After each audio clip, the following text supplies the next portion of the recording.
प्रणाम बहनों और भाइयों। आइए आज फिर अनंत की यात्रा पर चलते हैं और पत्र संख्या 3 पढ़ते हैं,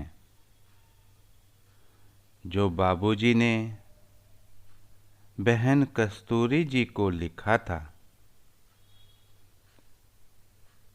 प्रिय बेटी कस्तूरी, आशीर्वाद, शाहजहांपुर, 15 जुलाई 1948।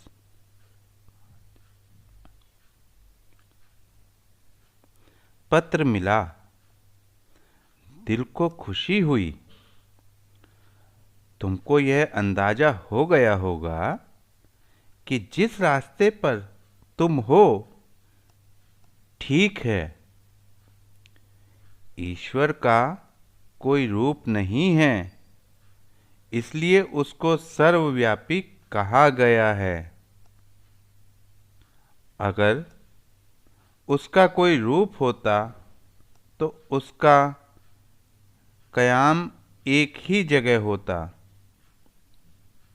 अपनी निगाह को वसी व्यापक बनाना चाहिए। तंग दायरा तंग नज़रों से होता है।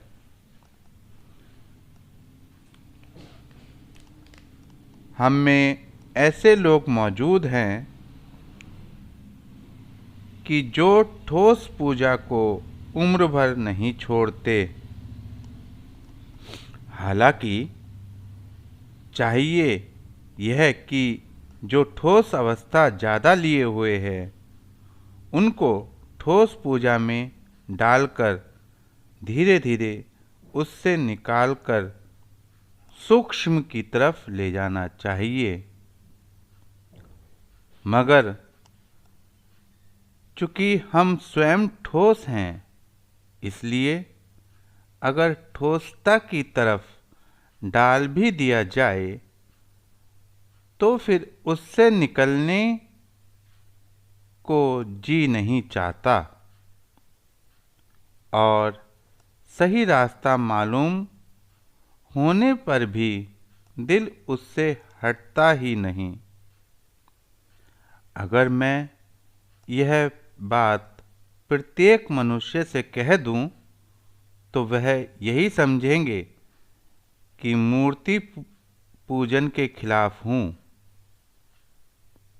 मगर मेरी यह मंशा नहीं है।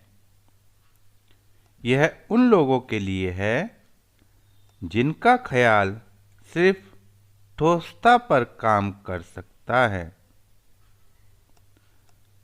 मगर हमेशा उसी चीज को लिए बैठे रहने का नतीजा यह होगा कि वही ठोस असरात उसके दिल में पैदा होकर दिल सख्त कर देंगे,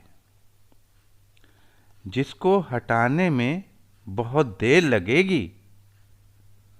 मूर्ति पूजन मैंने भी की है, मगर बहुत थोड़े दिनों तक। मगर मुझको तसल्ली न हुई और उस चीज को बेकार समझकर छोड़ दिया। अगर हम किसी को यह कहें, उस मनुष्य से जो इस रास्ते पर जा चुका हो और वह इसको न माने, तो क्या कहा जा सकता है कि उसको सही रास्ते पर विश्वास है? बहादुरों की पूजा हिंदुस्तान में सदा से चली आ रही है, जिसका नतीजा यह हुआ है कि लोग बस उसी पूजा के हो रहे हैं और मूर्तियां स्थापित हो गई हैं। अगर मैं मूर्ति पूजन करता होता और सही रास्ता मुझको जो इससे कहीं अच्छा है मिल जाता और सिखाने वाला मुझसे इसको छोड़ने के लिए कहता, तो शायद यह क्या मैं अपने आप को भी छोड़ने के लिए तैयार हो जाता। इस मार्ग में बुराइयां छूटती हैं और फिर अच्छाइयों की तरफ भी रग़बत नहीं रहती। तब कर्म बंधन से छुटकारा होता है। चौबे जी को मैंने डर की वजह से यह बातें नहीं लिखी, तुम्हें लिख रहा हूँ, इसलिए कि मुमकिन है ईश्वर की यही मर्जी हो कि तुम आला तरक्की करो। रोशनी जो तुम्हें कभी कभी नज़र आ जाती है, यह आत्मा की झलक है और उन्नति का चिन्ह। मगर उन्नति के लिए यह आवश्यक नहीं कि हर शख्स को यह चीज़ नज़र आवे। अपने अपने संस्कार व प्रकृति पर है। मैं समझता हूँ कि तुम यही पसंद करोगी कि हम उस ईश्वर से प्रेम करें जिस पर जमीनी क्या बल्कि ख्याली आवरण भी चढ़ा हुआ ना हो। बाकी हालातें जो तुमने लिखी हैं वह बहुत अच्छी हैं। इनके बारे में मैं थोड़े दिनों बाद लिखूँगा। मैं तुम्हारी माताजी से कहता हूँ और चलते समय मैंने उनसे कहा था कि चौबे जी को संभाल लेना, उनके हाथ में भी है।